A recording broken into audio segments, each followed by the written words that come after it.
Leaving home for 6 months is not like going on vacation. I realize vacations take a lot of planning, but a long-term stay anywhere requires a tremendous amount of real planning, way more than just packing a suitcase.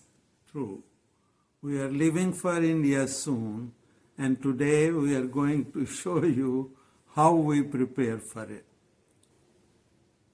First, we're going to walk you through how we use what we call the container system, the whiteboard, and a running list that we start before we even leave India. And it's all about planning a little bit at a time, because the older we get, the harder it is to just kind of stay on task, and frankly, we forget things. Hi, I'm Leanne. And I'm Jan. And we live part of each year in India. Actually, this is a lifestyle that we adopted right after we retired. And now we're going on our 9th year. Wow, I can't believe it. Every year, I think we're getting a little bit better about packing to go back to India. But it's surprising because every year, there's a lot of things that change that we have to stay on top of. So it does take a tremendous amount of planning.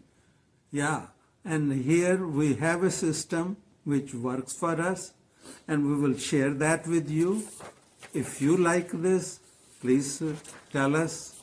If you have some suggestions, we will be open to it. Those of you particularly who are maybe snowbirds or travel to somewhere for maybe 3 months of the year, please drop us a comment on how you prepare, because really there is an art to all of this. Mm-hmm. So our planning for our next year's trip back to India actually begins before we leave India. We start a list of what are the things that we need to bring back here, back to India. And it can be things like, well, we need a new jacket, or we need new shoes, or in his case, he needs to bring his Taster's Choice coffee with him every time. India has absolutely great coffee, but for him, the sun just sets on Taster's Choice coffee. Well, that's okay. Yeah, it is okay. That makes my stay over there fun. Yeah, so it's like bringing comfort foods. Comfort food. Yeah, things that you just make maybe the transition a little bit easier. But when we arrived back to our home here in Minnesota, I put out a large plastic container immediately. And as we're unpacking, some of the things that need to be returned to India go right away into that plastic container. One of the other things we do right away when we get back is we take our documents, and such as our passports, visas, and for us it's also the clear card so we can get back into the United States, our priority pass that gets us into lounges. We take all that essential information and immediately put it in a safe location so that we know where it is, and it'll be easy for us to access. Yeah, and then 2 months out, our real process of our list starts, whiteboard starts, and we begin to make a list and put it on the board so that it is visual for us and reminds us every moment what we have to do.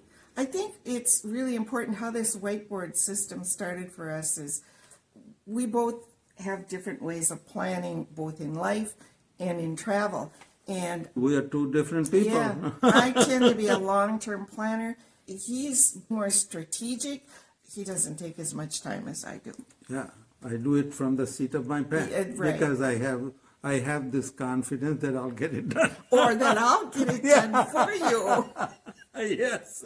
Well, that is the whole idea, right? Oh my God. Well, anyway, let's get back to the whiteboard. So we put the whiteboard up in our dining area where we sit every day so that we can look at it. And when we think of things that we need to do, we write them down. But before I get to that, I should tell you, we actually divide the whiteboard into different categories. One is the to-do list, and it can include things that, for me, one of the most important things living in a very cold climate is that we need to remember to turn our outside faucets off so that the pipes don't freeze like they did on us in earlier times.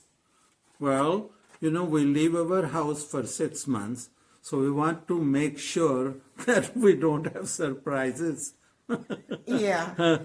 So know. the things to do category, it could also include, like, for instance, we need to get our shingles shots. So we'll put those on.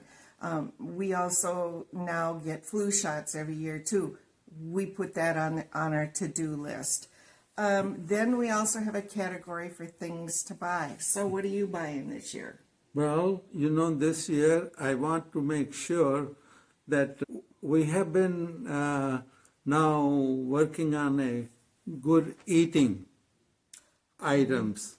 And one of the things, even though some of the vitamins and those things are available in India or other places, but one, we don't know exactly the brand or the stuff. You don't trust the quality of a lot of And those things. sometimes, I'll be honest, I don't trust the quality of some of the medicines in any country because I don't know their, if you are in Western Europe, it is all right.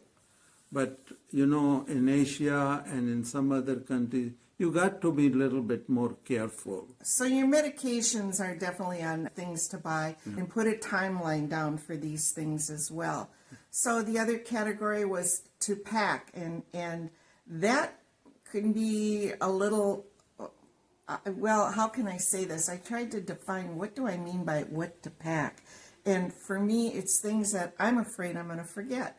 Like new electronics. Do we need adapters? If we're going to England, we may need a different adapter than we do if we're going to Vietnam. Just things like that, so to pack. It was very difficult when we started, but now we have most of the chargers and all that. So as soon as we come back home, we put all those chargers and everything in our packing. Yeah, in our container. Right away. Yeah, right away. The fourth category is one called to notify. So, for instance, I like Hulu, and when I'm in the United States, I subscribe to Hulu. When I'm in Asia, their Hulu's not available, so I have to remember to cancel that subscription. So there may be some digital subscriptions that are just not available in the countries you're visiting. So check that out. So that's on my to notify list. Obviously, we do notify our doctors too, to let them know. I think it is important that you do, especially at our age, that you be abreast of the medicines you are taking with you. Try to take them in the original bottles, pharmacies, so that it is easier at the custom that, you're bringing into that country the right stuff. Now I forgot something else to notify. Oh, credit card companies. Yeah. And your bank. Very, very essential. Very, very essential. Because if you have told them that you're going to be in these countries, your card approval and everything is a little bit easier when you are doing shopping in those places. Otherwise, they will be declined. You will have to call them back and so on. Just to refresh, our categories on our whiteboard are things to do, things to buy, things to pack, and who to notify. Your categories may be different, but this whiteboard system honestly has saved us because I tend to, well, maybe nag. He'd probably use that word, nag, but just gently. And that's okay for me. But gently remind them and ask them, have you done this? Have you done this? But if it's on the whiteboard, we can check it off when it's done. So it seems to work really great for us. Yeah. It helps keep us sane, wouldn't you say? And please, also leave a comment how to keep sane in this kind of Oh, and how to travel as a couple. We hope that sharing our process inspires you, and we have this PDF of our Yeah. planning. We will love to share with you, and if you have any PDFs or ideas how to stay sane during this process, please. oh God, stay married during this planning process. It's always so great. You finally get on the airplane and you go, We did it. until next time, good to see you. Bye for now. Bye. Safe wherever you're traveling. Stay traveling.